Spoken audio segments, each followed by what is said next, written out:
இவ்வளவு ஏழைகளை இவங்க மாற்றி மாற்றி திருட்டுத்தனமாக கொள்கிறாங்களே, அப்படி ஏழைகளை கொன்று இவர்கள் என்ன செய்வார்கள் அப்படின்னு ஒரு பழங்குடி பெண் கேட்கும்போது அதில் அவன் ஒரு ட்ரைப் அவன் சொல்லுவான், ஏழைகளை கொன்று ஏழை பொம்மைகள் செய்வார்கள் சொல்கிறான். இந்த இந்த வரிகள்லாம் நம்மளை வந்து பயங்கரமாக உழுத்துச்சு. கோயம்புத்தூர்லேருந்து ஒரு மிகப்பெரிய தொழிலதிபர் இதே கதையை கேட்டுட்டு தன்னுடைய நிறுவனத்திலையும் தன்னுடைய குடும்பத்திலும் இருந்த 8 கேஸை ஒரே நாள் வாபஸ் வாங்கிக்கிறார். என்னன்னா அவர் வந்து விலாசம் தவறி ஜெயமோகன் வீட்டுக்கு போயிட்டுக்கிறார். போய் எங்கள் வீட்டுக்கு தான் வந்துருக்கணும் அவர், அல்லது பிரபஞ்சன் சார் வீட்டுக்கு போயிருக்கணும். போய் ஜெயமோகன்கிட்ட சொல்லிக்கிறார், நான் வந்து 8 கேஸ் வந்தேன், இந்த ஒரு கதை கேட்டு 8 கேஸுமே வாபஸ் வாங்கிட்டேன். அப்போ ஒரு கதை கேட்டு 8 கேஸை வாபஸ் வாங்க முடியுமா சார்? ஒவ்வொரு அங்குலமும் அந்த தேசத்தில் பணத்தால் செல்வத்தால் செதுக்கி வைக்கப்பட்ட மாதிரியான ஒரு மிகப்பெரிய பணக்கார நாடாக லண்டன் இருக்கிறது. அதை பார்த்து எந்த பிரமிப்பும் எனக்கு ஏற்படவே இல்லை. பார்க்கிற ஒவ்வொரு நிமிடமும் கோபமும் ஆத்திரமும் பொங்கி கொண்டு இதெல்லாம் எங்கள் காசு, இதெல்லாம் இங்கேருந்து கொள்ளடிச்சுன்னு போனது, இதெல்லாம் ஆக்ஸ்போர்ட் யூனிவர்சிட்டினா ஒரு நகரமே ஆக்ஸ்போர்ட் யூனிவர்சிட்டி. இந்த உலகம் முழுக்க இருந்த நம்மை மாதிரியான நாடுகளிலிருந்து கொள்ளையடித்து கொண்டு போய் தன்னுடைய நாட்டின் கல்வியை, தன்னுடைய நாட்டின் செல்வத்தை, தன்னுடைய நாட்டின் பொருளாதாரத்தை அப்படி இன்ச்சாக செதுக்கி வைத்திருந்த அந்த காட்சியை பார்த்துவிட்டு ஒரு படைப்பாளியாக திரும்பி வருகிற போது இதெல்லாம் நம்ம கண்ணிலே பட்டிருக்கக்கூடாது, இங்கெல்லாம் நம்ம வந்திருக்கவே கூடாது என்கிற ஒரு ஒரு ஒரு பயங்கரமான ஒரு துக்கம் எனக்கு ஏற்பட்டிருந்தது. சோழகர் தொட்டின்னு ஒரு கதையை பற்றி நீங்கள் கேள்விப்பட்டிருப்பீங்க. எஸ் பாலமுருகன் எழுதினது. வீரப்பன் தேடுதல் வேட்டையின் போது என்னெல்லாம் நடந்துச்சு என்பதை பற்றி எழுதியிருந்தார். நான் கதை சொல்ல ஆரம்பிக்கிறேன், என்னால் கதையே சொல்ல முடியல. என்னென்னா, அந்த கதையில் மாதின்னு ஒரு பொண்ணு வரா. அந்த மாதியின் மீது 4 போலீஸ்காரர்கள் மேலே கிடந்தார்கள்னு ஒரு வரி வருது. அட மாதேஸ்வரா நீயுமா என்று அவள் கதறினாள் என்று ஒரு டயலாக் வருது. நான் அந்த இடத்தையும் அவள் பேசின அந்த வசனத்தையும் சொல்லுகிற போது எனக்கு ஒரு அடி தூரத்தில் அந்த மாதிரி உக்காந்துக்கிறாங்க.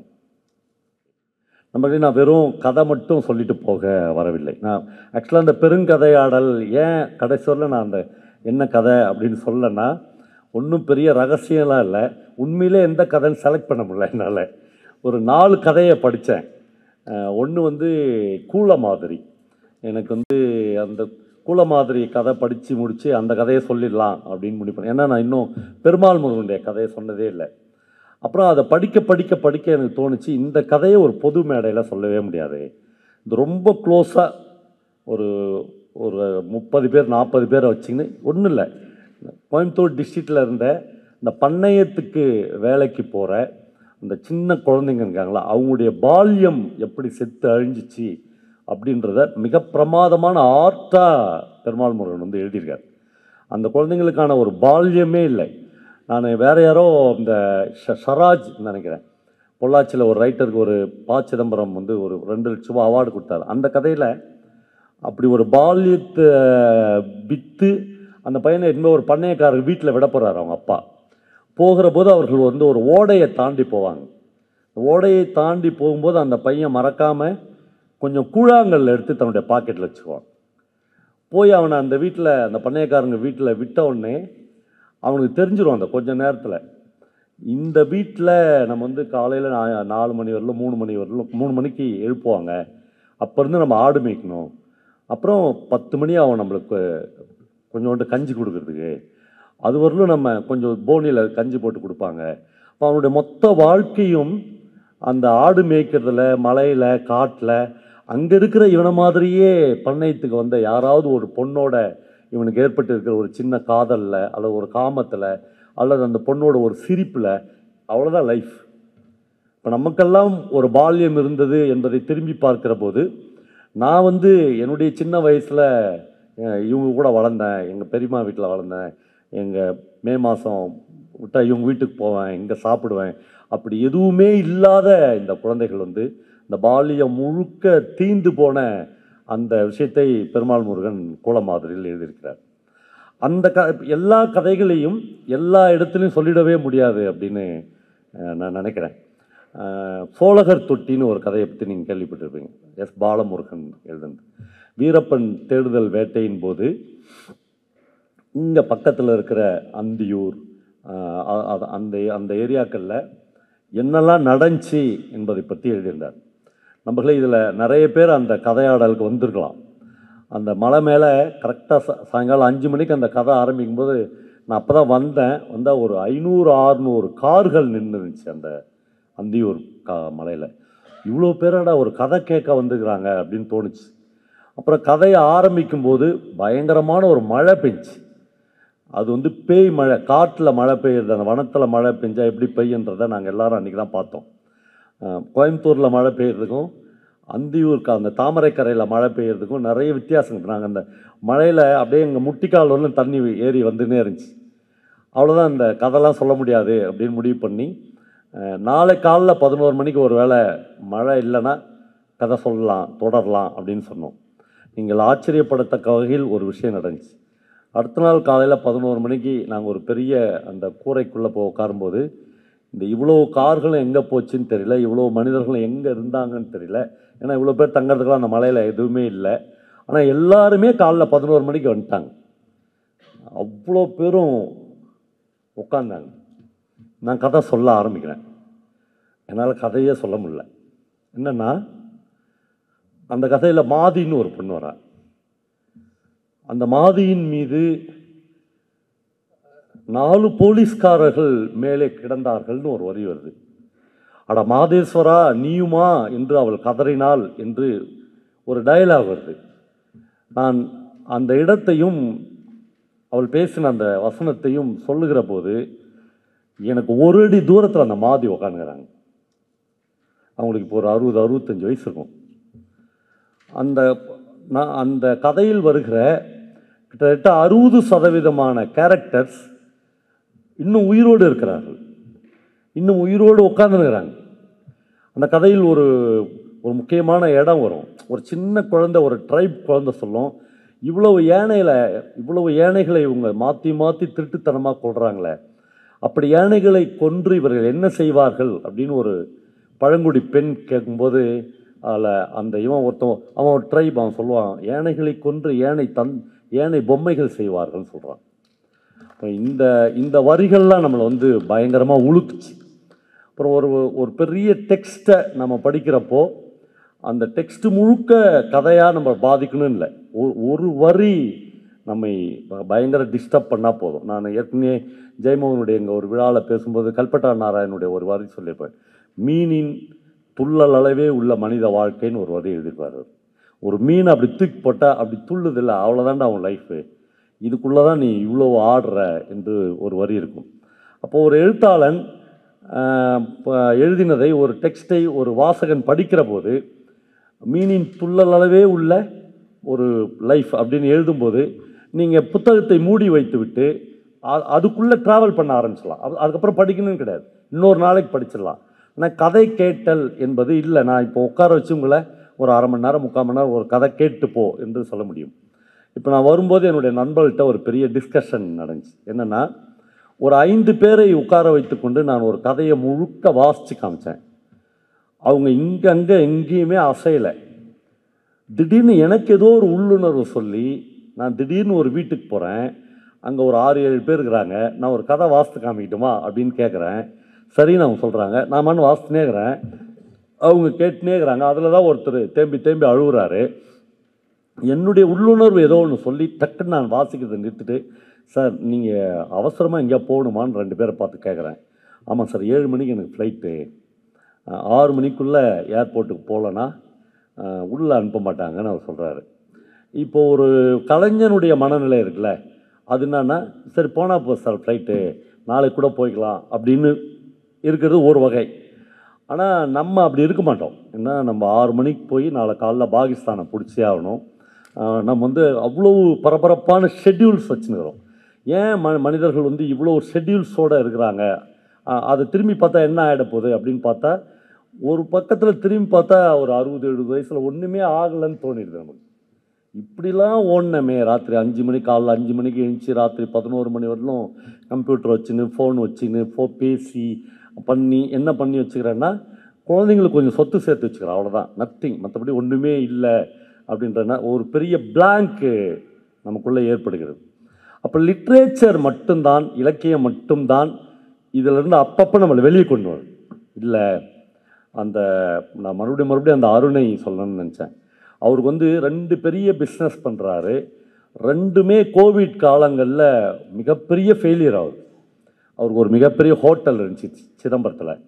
அவங்க அடையார் ஆனந்த பவன் கேட்டாங்கன்னா அதை இடிக்க சொல்கிறாங்க. அவங்க எங்கள் டிராயிங் வேறன்றாங்க. ஒரு 60-70 ரூம்ஸோடு இருக்கிற ஹோட்டல் அது, எல்லாத்தையும் இடிச்சிடுறாங்க. அவர் பொள்ளாச்சிக்கு பக்கத்தில் ஒரு இடம் வாங்கி இது இவ்வளோ பெரிய ரெசார்ட் வேணாம், சின்னதாக கட்டலாம், எல்லாம் இங்கே இதையும் இடிச்சிடுறாங்க அதையும் இடிச்சிடுறாங்க. கரெக்டாக ஒரு எதிர்பார்க்காத நாளில் கோவிட் வந்தது. அவர் சொல்கிறாரு, அப்படியே ஒரு பைசா கூட எல்லாத்தையும் இடிச்சிட்டாங்க சார், அப்படியே அனாதையாக நிற்கிறேன் நான், ஒரு பைசா கூட வருமானம் இல்லை, என்ன பண்ணுறது அப்படின்னா ஒரு 5 பேரை செலக்ட் பண்ணி அவங்களுடைய பேச்சு, அவங்களுடைய கவிதைகள், அவங்களுடைய கதைகளை கேட்டுனே இருந்தேன். இதெல்லாம் ஒன்றுமே இல்லைன்னு ஆயிடுச்சு. எனக்கு இன்னும் கூட இடி பார்த்துக்கலாம் அப்படின்ற நம்பிக்கையை எனக்கு லிட்ரேச்சர் கொடுத்துருச்சுன்றார். அப்போ இலக்கியம் எதெல்லாம் கொடுக்குன்னு பாருங்கள். நான் வரும்போது பல்லவன் சொன்னார், என்னென்னா நான் சமீபத்தில் சென்னைக்கு போயிருந்தேன். அங்கே என்னை பார்க்குறதுக்காக ஒருத்தர் வந்திருந்தார். அவர் வந்து திருப்பதி தேவஸ்தானத்தினுடைய நகை மதிப்பீட்டாளர் சாந்தகுமார் ஒரு பேர். சென்னையில் 2 பெரிய நகைக்கடை வச்சுருக்கார். அவர் திடீர்னு வந்து எங்கள் வீட்டுக்கு வரணும் நீங்கள் அப்படின்னு கூட்டின்னு போனார். அவர் வீட்டுக்கு போனேன். அவர் வந்து ஒரு மிகப்பெரிய அப்பார்ட்மெண்ட்டில் 4 பெட்ரூம் உள்ள ஒரு பெரிய அப்பார்ட்மெண்ட் வச்சுக்கிறார். அந்த அப்பார்ட்மெண்ட்டில் 12வது மாடியில் இவருடைய தம்பி சொந்த கூட பிறந்த 2 பேர் தான். இவங்க 2 பேருமே திண்டுக்கல்லேருந்து சென்னைக்கு வந்து பிஸ்னஸ் பண்ணணுன்னு வந்துக்கிறாங்க. நான் எதுக்கு இதை சொல்ல விரும்புகிறேன்னா, லிட்ரேச்சர் அல்லது கதைகள்னு நம்ம நினைக்கிற விஷயங்கள் எதெல்லாம் ஒரு மனுஷனுக்கு செய்யும், அவன் வாழ்க்கையில் என்னெல்லாம் செய்யுன்றதுக்காக சொல்லுவேன். அவர் என்னை கூட்டின்னு போய் 9வது மாடியில் அவங்க வீட்டில் அவங்க ஒய்ஃப் கிட்ட இன்ட்ரடியூஸ் பண்ணுறாங்க. அவங்க ஒய்ஃப் என்னை கூட்டின்னு போய் எங்கள் பெட்ரூமில் இந்த 2 தலகாணிக்கு நடுவில் ஐபேட் வச்சு உங்கள் கதைகள்லாம் கேட்பேன் சார் அப்படின்னு சொல்கிறாங்க. 5 வருஷமாக அவங்க வீட்டில் ஒரு பஞ்சாயத்து இருக்குது. அது என்ன பஞ்சாயத்துனா, தம்பி வந்து உயிர் இவருக்கு 2 அப்பார்ட்மெண்ட் வாங்கினார் ஒரே டைமில், 2 கார், எது வாங்கினாலும் 1 வாங்கினதே கிடையாது. அவர் எல்லாமே 2 வாங்கினே வர்றார். ஒரு நாள் தம்பி வந்து யாருடைய இதோ ஒன்று சொல்கிறாரு, அண்ணா நான் உன் நிழல்லே வாழற மாதிரி ஒரு ஃபீல் இருக்குது நான் சொல்கிறான். உன் நிழல்லையே வாழற மாதிரி இருக்குது, நான் இண்டிவிஜுவலாக ஒன்றுமே இல்லையோன்னு தோணுது, அதனால் நீ மெதுவாக எனக்கு வேண்டியதை பிரித்து கொடுத்துறண்ணா அப்படின்னு சொல்கிறான். பிரித்து கொடுத்துரு அப்படின்ற வார்த்தையை டைரெக்டாக சொல்லலை, நீயே பார்த்து செய்யணான்னு சொல்கிறான். இவர் பயங்கரமாக அதிர்ச்சி ஆகிறார். நான் உனக்கு என்னடா செய்யலை, ஏன் நீ செய்யணும்னு கேட்குறான். நான் உனக்கு என்ன செய்யலை அப்படின்போது எனக்கு ஈக்குவல் ரைட்ஸ் இருக்குது இல்லை, அப்படி தான் சாத்தான் வந்து உட்காரும் ஒரு மனசில். உடனே இவர் நீ என்ன வேணால் சொல்லுப்பா, நான் அது மாதிரி செஞ்சிடறலாம் சொல்கிறார். இந்த விஷயம் ஆரம்பித்து 2வது நாள் காலையில் கிரவுண்டுக்கு போய் ஷட்டில் கேக் விளாண்டுக்கிறார் தம்பி. அப்படியே சுருண்டு விழுந்து ஹார்ட் அட்டாக்ல இறந்துறார். 2 நாளைக்கு முன்னாடி தான் இவர்கிட்ட வந்து இது மாதிரி ஒரு விஷயத்தை ஆரம்பிக்கிறாரு. 2வது நாள் தம்பி இறந்துறாரு. இவர் பதட்டப்பட்டு வீட்டுக்கு போய் எல்லாம் பண்ணுறாங்க. காலையில் எங்களுக்கு இனிமேல் யார் இருக்காங்க, இந்த குடும்பத்தையே தாங்கின எங்கள் வீட்டுக்காரர் போயிட்டாரு அப்படின்னு ஒய்ஃப் கதறாங்க. இவர் சொல்கிறாரு, ஒன்றுமே இல்லை, நான் பார்த்துக்கிறேன், ஃபிசிக்கலாக தம்பி இல்லையேன்றதை தவிர குடும்பத்தை நான் விட்டுறவே மாட்டேன் அப்படின்னு அவங்கள தேத்திக்கினே வர்றாரு. சாயங்காலம் ஆக ஆக டெத்துக்கு நிறைய பேர் வராங்க. வர அவர் என்கிட்ட இது எல்லாத்தையும் சொல்கிறார், டெத்துக்கு நிறைய பேர் வராங்க, அந்த தம்பி ஒய்ஃப் சைட்லேருந்து நிறைய பேர் வராங்க, எனக்கு நான்லாம் இனிமேல் யாரை நம்பி வாழ்வேன் அப்படின்னு இந்த தம்பி ஒய்ஃபு அவங்க சொந்தக்காரங்க பக்கத்துக்கு போயிடுறாங்க, இங்கேருந்து அந்த பக்கம் போயிடுறாங்க. அப்படின்னா நீலாம் உன்னெல்லாம் நம்பி எனக்கு ஒன்றுமே இல்லை அப்படின்னு அர்த்தம். இப்படியா? ஆனால் இவருக்கு அந்த மாதிரி ஒரு துளி கூட மனசில் இல்லவே இல்லை. இப்போ கடைசியில் ஒரு வேறு வழியே இல்லாமல் ஒரு கேஸ் நடக்குது தம்பி மனைவிக்கும் இவருக்கும். இவங்க 2 சைட்லேருந்தும் பல பேர் வந்து சாந்தகுமார்கிட்ட பேசுகிறாங்க. அப்பா நீங்கள் எப்படி வாழ்ந்த குடும்பம், நீங்கள் போய் ஒருத்தருக்கு கேஸ் நடந்து கூண்டில் உன் தம்பி ஒய்ஃப் வந்து உனக்கு எதிராக வந்து நின்று பேசி நீ வந்து அவங்களுக்கு எதிராக உயிரே போனாலும் யார் வந்தாலும் நான் கேஸை வாபஸ் வாங்க மாட்டேன் அப்படின்னு சொல்கிறார். யாரோ சொந்தக்காரங்களாம் திண்டுக்கல் இருந்தெல்லாம் வந்து பேசுகிறாங்க. ஆனால் அவர் வந்து வாபஸே வாங்க மாட்டேன் அப்படின்னு சொல்லி இந்த கோர்ட்டுக்கு கேஸுக்கு போகிறல்ல, அதில் ரொம்ப சுவாரஸ்யமான தகவல்லாம் இருக்குது. எனக்கு என்னுடைய நண்பர் மின்னல்னு ஒருத்தருக்கிறார், நான் எப்படியும் சொல்லியிருப்பாள், எழுதி கூட இருக்கேன். அவர் வந்து அவர் கூடயே ஒரு ஃப்ரெண்ட் இருக்கார் சென்னையில், அவர் சினிமாலாம் எடுத்துக்கிறார், எம்ஜிஆர் வச்சுலாம் சினிமா எடுத்துக்கிறார். அவருடைய ஃப்ரெண்டு வந்து அவரை 10,000 ரூபாய் ஏமாத்திடுறார், கூடயே இருக்கிற ஃப்ரெண்டு. இவர் சொல்கிறாரு, டே நீ 10,000 ரூபாய் என்னை ஏமாற்றிட்ட, விடு இதெல்லாம் ஒரு விஷயமா. இவருக்கு வந்து அவன் அப்படி சொன்னது வந்து தாங்க முடியல. இவர் என்ன பண்ணுறாரு, இவன் பேரில் கோர்ட்டில் கேஸ் போடுறாரு. அவன் வந்து கோயம்புத்தூருக்கு போட்டு வந்துடுறான். கோயம்புத்தூர் தான் அந்த ஆள். இவர் சென்னையில் இருக்கார். இப்போ கோர்ட்டில் ஹியரிங் வருது, வாய்தா வருது. ஒரு வாய்தா வரும்போதும் இந்த கோயம்புத்தூர் ஃப்ரெண்டு மின்னலுக்கு வந்து கார்டு போடுவான், 8ஆம் தேதி காலையில் எக்மோருக்கு வந்துடு, கோர்ட்டுக்கு போகணும். இவன் ட்ரெயின் ஏறி போவான். காலையில் 8 மணிக்கு 6 மணிக்கு இவர் வந்து மின்னல் போய் கார் வச்சுன்னு ஒரு சின்ன ஃப்ளைமவுத் காரோ ஏதோ வச்சுருந்தார். போய் அவனை கூட்டின்னு போய் இவர் ரூமில் குளிக்க வச்சு 2 பேருக்கும் டிஃபன் வாங்கி கொடுத்து 10:30 மணிக்கு இவங்க 2 பேரும் சேர்ந்து கோர்ட்டுக்கு போவாங்க. போனோடனே அவன் வந்து ஜட்ஜி வந்து ஹியரிங் வச்சு இன்னொரு வாய்தா சொல்வார். மதியானம் அவருக்கு வந்து பிரியாணி வாங்கி தரணும். பிரியாணிலாம் வாங்கி கொடுத்துட்டு மறுபடியும் இவங்க 2 பேரும் வந்து சாயங்காலம் ட்ரெயின் ஏற்றிட்டு போயிடுவார். அவர் இப்படியாவது போகுது. ஒரு நாளும் இவர் போகாத இருந்ததே இல்லை. ஏன்னா அவன் நண்பன். ஆனால் ஏன்னு அவன் நண்பன் மேலே ஏன் கேஸ் போட்ட அப்படின்னா, ஆமாம் தர்மம் நிலைக்கணும் இந்த உலகத்தில், அறத்தோடு வாழணும் ஒரு அப்படின்னு நினைக்கிறார். உண்மையிலே அவரே எழுதியிருக்கார். இங்கே கூட இருக்கும் அந்த புக்கு, விலகி ஓடிய கேமரா, அந்த புக்கு பேர். கடைசியாக என்ன தெரியுங்களாச்சு, 2 வருஷமோ 3 வருஷமோ கேஸ் நடந்துச்சு. அவனுக்கு தண்டனை கொடுத்துட்டார் ஜட்ஜி. இவன் வாங்கினதெல்லாம் உண்மைதான், நீ வந்து 1 பைசா வட்டியோட அவர் காசு திருப்பி கொடுத்துடணும், இல்லைனா உனக்கு 6 மாதம் ஜெயில் அப்படின்ட்டாங்க.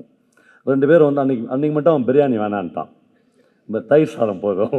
ஏன்னா குற்றம் வந்து கன்ஃபார்ம் ஆயிடுச்சு. சொன்னோடனே சொல்கிறான், மின்னல் நீ தானடா எனக்கு எல்லாம் செய்கிற, ஏன் என்னை போய் கோர்ட்டில் போட்ட. அவர் சொல்கிறாரு, ஒன்றுமே இல்லை, இந்த உலகத்தில் அறத்தை ஒன்றும் இல்லாத ஆக்கி நம்ம வாழ்ந்துட முடியும்னு நீ நினைக்கிறல்ல, அப்படி வாழ முடியாது அப்படின்னு நான் உனக்கு கற்பிக்கணும் நீ அப்படின்னு நினைக்கிறார். இந்த கோர்ட்டில் போகிற விஷயங்கள் வந்து பெரிய சுவாரஸ்யமான விஷயம்லாம் இருக்குது. அப்புறம் கடைசியாக அவர் வந்து ஒரு நாள் அவங்க 2 பேரும் வழக்கம் போல் அந்த ஐபேடை நடுவில் வச்சு ஒரு கதை கேட்குறாங்க. அந்த கதை கேட்டு முடிக்கும்போது நைட் 1:30 மணி. சாந்தகுமாரும் அவங்க ஒய்ஃபும் 1:30 மணிக்கு அவங்க 2 பேரும் எழுந்துச்சு உட்காராங்க. 2 பேர் கண்ணிலையும் தண்ணி கோர்த்து நிற்கிது.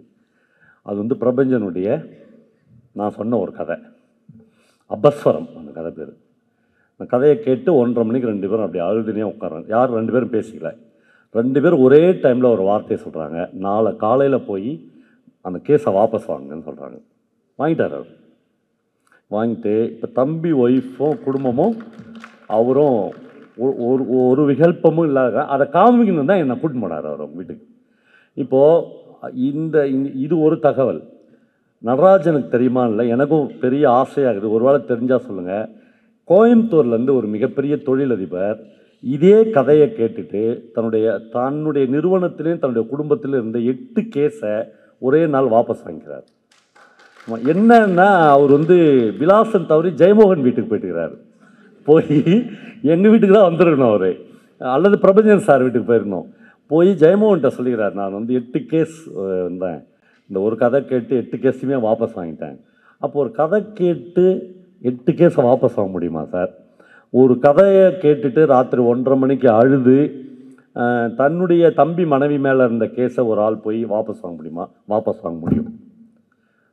எனக்கு இது வந்து கதைகள் இல்லை, இந்த வாழ்வின் மொத்த சாரத்தையும் உறிஞ்சி ஒரு ரைட்டர் நமக்கு கொடுக்குற மிகப்பெரிய வாழ்வியல் அனுபவத்தை கேட்கும்போது எத்தனை மனிதர்கள் எவ்வளோ பஞ்சாயத்து பண்ணியும் கேட்க முடியாத ஒரு விஷயத்தை சாதாரணமாக ஒரு கதை வந்து உங்களுக்குள்ளாக கடத்தி விடுகிறது. பிரபஞ்சன் வந்து அந்த கதையை வந்து எங்கேருந்து தொடங்குறாருன்னா, நான் பலமுறை சொல்லியிருக்கிறேன் நண்பர்களே, அப்பாக்கள் வாழ்க்கையில் ஒரே ஒரு முறையாச்சும் மகன்களோடு சேர்ந்து நல்லா வயசுக்கு வந்த பையன், நான் சொல்கிறேன் ஒரு 18-20 வயசில் அதுக்கு மேலே இருக்கிறவங்கள, அந்த வயசில் நீங்கள் அப்பாவோட போகவே மாட்டீங்க. ஏன்னா மிகப்பெரிய பிளவு வந்துட்டுங்க 2 பேருக்குள்ள. அவன் வளரும்போதே அப்பா தான் முதல் எதிரி அப்படின்னு தான் வளர்றான். நீ எனக்கு எதுவும் சொல்லாதன்றான் ஃபஸ்ட்டு, நீ எனக்கு எல்லாமே தெரியும் அப்படின்றான். இவர் என்ன நினைக்கிறாரு, நம்முடைய நிழலில் தான் இந்த பையன் இருக்கணும், அப்படி தனியாக போனால் இவன் கெட்டுருவான் குட்டிஸ்வரன்னு இவர் நினைக்க. இது பெரிய ஜென்ரேஷன் கேப். ஆனால் இந்த அப்பாவும் மகனும் சேர்ந்து ஒரு நீண்ட வாக் போகணும், நடந்து போகணும், பைக்கில் காரில், ஃப்ளைட்டில், ட்ரெயினில், அது வேற. நடந்து நீங்கள் போயினே இருந்தீங்கன்னா மிக நிச்சயமாக ஒரு 90% அப்பாக்களினுடைய கைகளை உங்களை அறியாமலேயே மகன்கள் பிடிச்சிக்குவாங்க. நடந்து போவீங்க, போகும்போதே 2 பேருடைய கையும் பிணைஞ்சிரும். யாருமே உங்களுக்கு சொல்லித் தர வேணாம், டியூஷன்லாம் கிடையாது. அது வந்து ஒரு இரத்த சம்பந்தமான பிணைப்பு, அப்படி பிரிஞ்சிடும். அப்போது 2 பேருடைய கண்ணும் கலங்கும். நீங்கள் அப்பாவிடமிருந்து கற்றுக்கொள்ள வேண்டிய பல விஷயங்களை அந்த நடையின் போது அந்த உரையாடல் உங்களுக்கு கற்றுத்தரும். அந்த மாதிரி ஒருத்தர் பாண்டிச்சேரியில் ஒரு பெரியவர் வந்து பையன்கிட்ட சொல்லுவார், அவன் கவர்மெண்ட்டில் வேலை பார்க்குறான். அவன்கிட்ட சொல்லுவார், தம்பி நீ கோர்ட்டுக்கு போகணும், நீ கொஞ்சம் லீவ் போட்டு வரையா அப்படின்னு கேட்பார். அவன் லீவ் போட்டு வந்துடுவான். அப்பாவும் அவனும் அவர் அப்பா மழையே இல்லைன்னா கூட ஒரு குடை எடுத்துக்குவார். சில பேருடைய இயல்பு அப்படிலாம் இருக்கும், அவங்க எந்த நேரமும் ஒரு குடையோடு இருப்பார். குடை எடுத்துக்குவாங்க, லேசான தூறல் வரும்னு நினைப்பார், நல்ல வெயில் இருக்கும், ஆனால் அவர் குடை யூஸ் பண்ண மாட்டார். கொஞ்சம் தூரம் நடந்து இவர்கள் ஒரு 1 கிலோமீட்டர் 2 கிலோமீட்டர் நேரு வீதியில் நடக்கும்போது அவன் கவனிப்பான், அப்பாவுடைய கையை பிணைச்சிருப்பான் அவன். அப்படி ஒரு பிரியம் அந்த அப்பா மேலே இருக்கும். அப்பா வந்து இந்த நேர்மை அப்படின்னா அந்த உலகத்தில் என்ன அப்படின்றதுக்கான ஒரே ஒரு அடையாளமாக இருப்பார். அப்போ 2 பேரும் கோர்ட்டுக்கு போவாங்க. கோர்ட்டில் 11:30 மணிக்கு ஜட்ஜி வந்து இவர் பெயரை சொல்லி கூப்பிடுறதுக்கு ஒரு 5 நிமிஷத்துக்கு முன்னாடி குமரேசன் மாமா ஒரு காரில் வந்து இறங்குவார். இறங்கின உடனே அப்பா வந்து தலையை குனிஞ்சுக்குவார். குமரேசன் மாமா காரில் இருந்து இறங்கும் போதே தலையை குனிஞ்சுக்குவார். 2 பேருமே 2 பேரையும் பார்த்துக்க மாட்டாங்க. கேஸ் வந்து இவங்க 2 பேருக்குள்ளே தான். இப்போ ஜட்ஜி வந்து அப்பாவை கூண்டில் ஏற்றி கேட்பார், 1 லட்ச ரூபா சேட்டுக்கிட்ட நீங்கள் தானே வாங்கினீங்க என்று கேட்பார். அப்பா பதில் சொல்வார், ஆமாம்.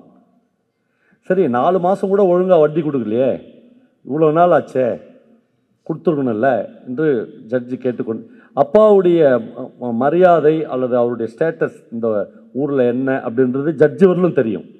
அவ்வளோ நேர்மையான மனுஷன். என்னவோ ஒரு சொல்ல தெரியாத சொல்ல முடியாத ஒரு விஷயம் இதற்குள்ளாக இருக்கிறது.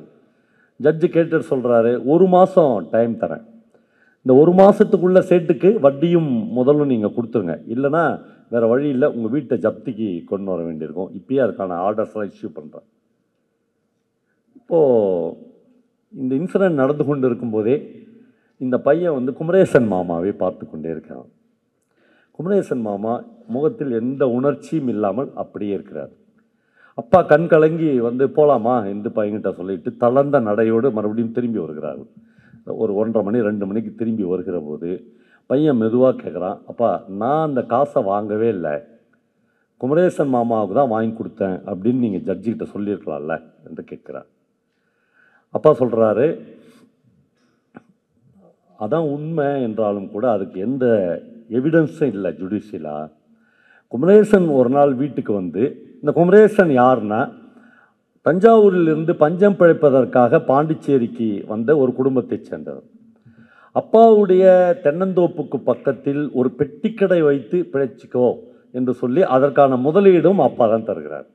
அப்படி ஒரு பெட்டிக்கடை வைத்து வியாபாரத்தில் வெறிகுண்டு இயங்கிய குமரேசன் மாமா ஒரு நாள் அப்பாவிடம் வந்து, பிரிட்டானியா பிஸ்கெட்டினுடைய ஏஜென்ட்ஷிப் எனக்கு கிடைச்சிருக்குது, அதற்கு 1 லட்ச ரூபா டெபாசிட் கட்டணும், அதனால் சேட்டுக்கிட்ட போய் 1 லட்ச ரூபா என்னுடைய சொத்து, பெருசாக ஒன்றும் சொத்து இல்லை, கேட்டப்ப நீ வெளியூர்லேருந்து பஞ்சம் பழைக்க வந்தான்பா, உனக்கு என்ன சொத்து இருக்குது, உன்னை நம்பி எப்படி கொடுக்க முடியும்னு கேட்குறான். அதனால் ஒரு ஜாயிண்டாக ஒரு ஜாமீனாக உங்கள் வீட்டை வந்து இப்போ நீங்கள் சொன்னீங்கன்னா கொடுத்துருவான் என்று வீட்டெல்லாம் கேட்கல, நீங்கள் சொன்னீங்கன்னா கொடுத்துருவான் என்று சொல்கிறார்.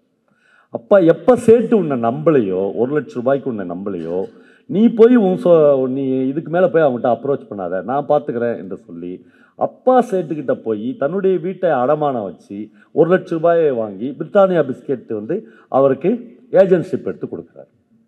இப்பொழுது குமரேசன் மாமா கார் வாங்கி விட்டார், 3 வீடு வாங்கி இருப்பதாக சொல்கிறார், மிகப்பெரிய இடத்துல போய்கொண்டே இருக்கிறார். ஏனோ அவருக்கு அந்த அப்பா வாங்கி கொடுத்த 1 லட்ச ரூபாய் திருப்பி தர வேண்டும் என்று தோணவே இல்லை.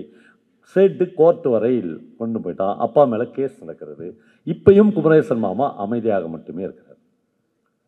அப்பா திரும்பி வருகிற போது மகன்கிட்ட சொல்கிறாரு, என் வாழ்நாள்லாம் நான் கஷ்டப்பட்டு சம்பாரிச்சு இந்த ஒரே ஒரு வீடு தான்ப்பா, அது என் வாழ்நாள்லேயே என் கண்ணதிலே போயிடுது என்றது பெரிய சோகம்தான் என்று பையனின் கையை பிடிச்சி அழுத்துறாரு. ஆனால் நீ சம்பாரிச்சிக்க மாட்டியா இன்னொரு வீடு என்று கேட்கிறார். அப்பாவுடைய நேர்மை அவனை நிலைகுலைய வைக்கிறது. ஆனாலும் அவர்கள் 2 பேரும் அமைதியாக வருகிறார்கள். 3:30 மணி போல் வீட்டுக்கு வருகிறார்கள். அம்மா வந்து ஒரு இலை போட்டு சாப்பாடு போடுறாங்க. வீட்டுக்கு முன்னாடி ஒரு கார் வந்து நிற்கிறது. காட்டிலிருந்து அந்த காரிலிருந்து விசால மாமி இறங்கி வருகிறார். 3வது இலை போடு என்று அம்மா, தங்கச்சிக்கும் சேர்த்து ஒரு இலை போடு என்று அப்பா சொல்கிறார். இந்த வந்த மாமி வந்து குமரேசன் மாமாவுடைய மனைவி. இந்த அம்மா கண்ணீரும் கம்பளையுமாக வந்து நிற்குது. இல்லை சாப்பிட வரல, உங்கள் கூட தனியாக கொஞ்சம் பேசுங்கண்ணா என்று சொல்லுது. 2 பேரும் உள்ளே போய் கொஞ்சம் நேரம் பேசுகிறார்கள். பேசிக்கொண்டே அவருடைய கழுத்திலிருந்து, காதிலிருந்து, கையிலிருந்து நகைகளை எல்லாம் கழட்டி ஒரு டேபிள் மேலே அந்த அம்மா வைக்குது. ஒரு 50-60 பவுன் தேருனா இதெல்லாம் விற்றா 1 லட்ச ரூபா கொடுத்துட முடியுமான்னு எனக்கு தெரியாது. நகை என்ன விலை விற்கிது, காசு எவ்வளோ மதிப்பு, எதுவும் எனக்கு தெரியாது. ஆனால் இந்த வாழ்க்கை நீங்கள் போட்ட பிச்சை என்பது மட்டும் எனக்கு தெரியும் என்று குமரேச மாமாவின் மனைவி சொல்கிறார். அப்பா கொஞ்ச நேரம் அந்த விசாலம் மாமியை பார்த்து விட்டு சொல்கிறார், குமரேசனை விட நீதாமா என்னை ரொம்ப அவமானப்படுத்துகிற, இந்த நகையெல்லாம் எடுத்து மறுபடியும் போடு என்று சொல்கிறார். அப்பாவுக்கும் அவர்களுக்கும் ஒரு வாக்குவாதம் நடக்கிறது. 2 பேரும் அழுது கொண்டே வெளியே வருகிறார்கள். வருகிற போது விசால மாமி முழு நகையும் அணிந்திருக்கிறார்கள். இதெல்லாம் நான் பார்த்துக்கிறேன், வாழ்க்கையில் எல்லாமே சரியாகிவிடும் ஒரு நாள் என்று சொல்கிறார்கள். இருட்டி விடுது. இந்த டிஸ்கஷன்லாம் முடிவதுக்கு பிரபஞ்சன் அந்த கதையை முடிக்கிறார். அந்த காரில் ஏறுவதற்காக விசாலம் நின்று கொண்டிருக்கிறாள். அப்பா பக்கத்தில் போய் நின்று ஒரு வார்த்தை சொல்கிறார், நம்ம 2 பேரும் இருட்டில் நின்று கொண்டிருக்கிறோம், நாளை காலை விடியாமலா போய்விடும் என்று அந்த கதையை பிரபஞ்சன் முடிக்கிறார். இப்போ இந்த ஒரு சின்ன மிகப்பெரிய உணர்ச்சி பிதுங்கல்கள் அல்லது இப்போ எமோஷன்ஸு, சிவாஜி கணேசன் எமோஷன்ஸு எதுவுமே அற்ற இந்த கதை நம் கண்ணுக்கு தெரிந்து யாரோ 2 பேரை பயங்கரமாக டிஸ்டர்ப் பண்ணியிருக்கு. 2 பேரை கோர்ட்டில் கேஸே வேணாம், அந்த கூண்டில் போய் நிற்கவே வேண்டாம் என்று முடித்து வைத்திருக்காங்க. இப்போ கதைகள் தொடர்ந்து இந்த மாதிரியான உணர்வுகளை மனிதர்கள் மத்தியில் ஏற்படுத்தி கொண்டே இருக்கிறது.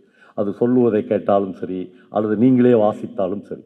நான் இந்த போன மாதமும் 2 வெவ்வேறு நாடுகளுக்கு பயணம் போய் வந்தேன். ஒன்று வந்து லண்டனுக்கும் அயர்லாந்துக்கும் போனேன். 2 நாட்டில் இருந்து திரும்பி வருகிற போதும் இந்த நாட்டுக்கு நம்ம ஏண்டா வந்தோம் என்கிற மனநிலையோடு தான் நான் வந்து ஃப்ளைட்டில் ஏறினேன். லண்டனுக்கு போயிட்டு வரும்போதும் அதே மனநிலை தான் இருந்தது, இலங்கைக்கு போயிட்டு வரும்போதும் அதே மனநிலை தான் இருந்தது. ஆனால் இந்த 2 மனநிலைக்கும் வெவ்வேறு காரணங்கள் இருந்தது. ஒவ்வொரு அங்குலமும் அந்த தேசத்தில் அப்படியே பணத்தால், செல்வத்தால் செதுக்கி வைக்கப்பட்ட மாதிரியான ஒரு மிகப்பெரிய பணக்கார நாடாக லண்டன் இருக்கிறது. அதை பார்த்து எந்த பிரமிப்பும் எனக்கு ஏற்படவே இல்லை. பார்க்கிற ஒவ்வொரு நிமிடமும் கோபமும் ஆத்திரமும் பொங்கிக் கொண்டு வருது. இதெல்லாம் எங்கள் காசு, இதெல்லாம் இங்கேருந்து கொள்ளடிச்சுன்னு போனது. இதெல்லாம் ஆக்ஸ்போர்ட் யூனிவர்சிட்டினா ஒரு நகரமே ஆக்ஸ்போர்ட் யூனிவர்சிட்டி. கேம்பிரிட்ஜுனா அது ஒரு 10,000 ஏக்கர் இருக்கும் பொழுது அவ்வளவும் கேம்பிரிட்ஜு யூனிவர்சிட்டின்றான். ஆனால் இந்த உலகம் முழுக்க இருந்த நம்மை மாதிரியான நாடுகளிலிருந்து கொள்ளையடித்து கொண்டு போய் தன்னுடைய நாட்டின் கல்வியை, தன்னுடைய நாட்டின் செல்வத்தை, தன்னுடைய நாட்டின் பொருளாதாரத்தை அப்படி இன்ச்சாக செதுக்கி வைத்திருந்த அந்த காட்சியை பார்த்துவிட்டு ஒரு படைப்பாளியாக திரும்பி வருகிற போது இதெல்லாம் நம்ம கண்ணிலே பட்டிருக்கக்கூடாது, இங்கெல்லாம் நம்ம வந்திருக்கவே கூடாது என்கிற ஒரு ஒரு ஒரு பயங்கரமான ஒரு துக்கம் எனக்கு ஏற்பட்டிருந்தது. உங்களில் பல பேருக்கு தெரிந்திருக்கும், இந்த சிறைச்சாலைன்னு ஒரு படம் வந்துச்சு ரொம்ப நாளைக்கு முன்னாடி. மோகன்லாலும் பிரபுவும் நடிச்சிருப்பாங்க. அதில் அந்த அந்த அந்த படத்தில் ஒரு முக்கியமான காட்சி இருக்கும். அது என்ன காட்சினா, ஒரு வெள்ளைக்கார துரை உட்காந்து, அதான் பிரிட்டிஷ்காரன், ஒவ்வொருத்தருக்கும் தண்டனை கொடுத்து அந்தமானுக்கு தீபாந்திர சிறை தண்டனை கொடுத்து கப்பலில் ஏற்றுவாங்க. அப்போ ஒருத்தன் வந்து படிக்கணும், ஒரு கிளர்க்கு அவன் வந்து படிப்பான். அவன் பேர் படுத்து பல்லவன். இவர் என்ன பண்ணார், ரயிலுக்கு வெடிகுண்டு வைத்தல் இவர் செஞ்ச குற்றம். இவர் எவ்வளோ நாள் தண்டனை, 14 வருடம் அப்படின்வான். உடனே பல்லவனை பிடிச்சி 4 பேர் கப்பலில் ஏற்றுவாங்க. அப்படி ஒரு காட்சி இருக்கும், பிரமாதமாக இருக்கும் அந்த காட்சி. இப்படி நடந்துன்னு இருக்கும்போதே டேபிள் போட்டு, ஒரு சின்ன டேபிள் போட்டு கடற்கரையிலேயே நடக்கும். கப்பலில் ஏற்றும் போதே ஒரு அலை வந்து இந்த ஷீட் மேலே விழுந்துடும், டைப் பண்ண ஷீட்டில். அந்த சமயத்தில் இவன் அடுத்த ஆளை கூப்பிடணும். அடுத்த ஆளை கூப்பிடும்போது காத்தவராயன் அப்படின்னும் போது இவன் பார்ப்பான் துறை. ஏன்னா ஷீட் அழிஞ்சிட்டு இருக்கும் தண்ணில் பட்டு. இவனை பார்ப்பான், ஆளை பார்ப்பான், இதை பார்ப்பான். இவன் பயந்துருவான். என்னென்னா இவன் வாயிலேருந்து என்ன வருதோ அதான் தண்டனை. அவன் சொல்லுவான், துறை ஒன்றுமே இல்லை, வந்தே மாதரம்னு சொன்னேன் துறை, 1 வருஷம் அப்படின்னு சொல்லுவான். என்னது இவன் எதாவது சொல்லிட்ட போகிறான் அப்படின்றதுனால நான் ஒரு குற்றமும் பண்ணல, வந்தே மாதரம்னு சொன்னேன் துறை, அதனால் 1 வருஷம் எனக்கு தண்டனை. துறை அவனை பார்ப்பான், 14 years அப்படின்னா. தண்ணியில் அழிஞ்சதுனால 13 வருஷம் ஒரு மனுஷனுடைய லைஃபு ஒன்றுமே இல்லாமல். நீங்கள் அப்படியே விஷுவலாக இதை யோசித்து பாருங்களேன். அப்போ இவ்வளவு குரூரமாக நம்மளுடைய மனிதர்களை நடத்தினவங்க, அவங்க எவ்வளோ பெரிய ஆக்ஸ்போர்ட் யூனிவர்சிட்டி வச்சுருந்தாலும், எவ்வளோ பெரிய கேம்பிரிட்ஜ் வச்சுருந்தாலும், இதெல்லாம் எங்களை வஞ்சிச்சு பண்ணது தான் அப்படின்ற ஒரு எண்ணம் தான் எனக்கு வந்துச்சு. அதே மாதிரி இப்போ இலங்கைக்கு போகும்போது நாங்கள் அங்கே பார்த்த காட்சிகள், 10 பேரில் ஒருத்தர் நம்மகிட்ட ஏதாவது கொடுத்துட்டு போங்க சார்ங்கிறாரு. இன்னும் இலங்கை மாதிரியான நாடுகள் முழு பலம் பெற்று எழுவதற்கு 30-40 ஆண்டுகள் குறைந்தபட்சம். கேரளா விட இப்போ பொள்ளாச்சி பக்கத்தில் இருந்தோம், அதை விட செழிப்பான நகரங்கள். ஆனால் 40 வருடம் அவர்களுக்குள்ள நடந்த அந்த உள்நாட்டு யுத்தத்தில் முழு வாழ்க்கையை இழந்து முழுக்க சாப்பாட்டுக்கு கஷ்டப்படுற ஒரு இடத்தில் போகிறார். ஆனால் பிரபஞ்சன் சொல்வது மாதிரி, நான் ஒரு 7-8 ஊர்களில் அங்கே பேசினேன். கிளிநொச்சியில், திரிகோணமலையில், அங்கெல்லாம் ஒரே ஒரு வார்த்தை தான் கண்டென்ட்டாக எனக்கு இருந்தது. அது பிரபஞ்சன் சொன்ன, இவ்வளவுக்கு பிறகும் ஒரு பூ பூக்கத்தானே செய்கிறது என்று ஒரு வரியை எழுதிப்பார். இவ்வளவுக்கு பிறகும் ஒரு பூ பூக்கத்தானே செய்கிறது என்ற ஒரு வார்த்தையை மட்டும்தான், ஒரு சொல்லை மட்டும்தான் நான் இலங்கை மக்களுக்கு என்னிடமிருந்து கொடுப்பதற்கான ஒரே ஒரு சொல்லை தான் நான் இவ்வளோ தூரம் எடுத்துக்கொண்டு போயிருந்தேன். அப்போ இந்த லண்டன் பயணமும் இலங்கை பயணமும் எனக்குள் விதைத்தது முழுக்க இந்த மாதிரியான மானுட அன்பை இந்த உலகத்துக்கு சொல் என்பதாக மட்டும்தான் எனக்கு இருந்தது.